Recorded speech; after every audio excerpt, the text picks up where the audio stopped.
মঙ্গল কামনায় উপবাস আমাদের দেশীয় প্রাচীন রীতি। বাঙালির ঘরে ঘরে বিভিন্ন পুজো পাঠ, ব্রত মানেই মা কাকিমাদের উপবাস।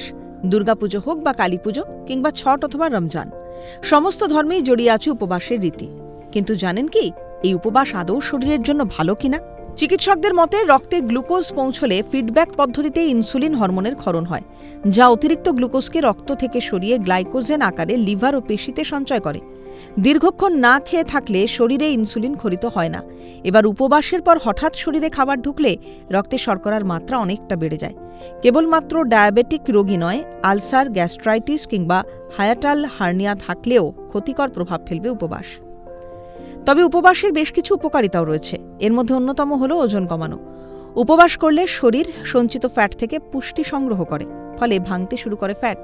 এছাড়াও উপোস মানেই শরীরের বিশ্রাম, ফলে এতে ডিএনএ মেরামতি যেমন চলে তেমন কোষের সজীবতাও বাড়ে। পাশাপাশি শরীরের রোগ প্রতিরোধ ক্ষমতা বাড়তেও সাহায্য করে।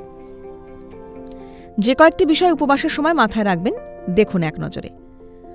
উপোস ভাঙার পরে বেশি তেল মশলা দেওয়া খাবার বা প্রচুর ফল মিষ্টি খাবেন না। পুষ্টিবিদরা জানাচ্ছেন যে দীর্ঘক্ষণ উপবাসে থাকার পর আমাদের ফল এবং সবজি খাওয়া দরকার।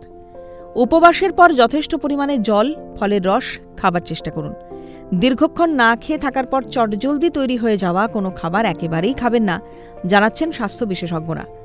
মর্জি মাফিক নয়, সময় মেপে উপবাস করলেই মিলবে তার সুফল।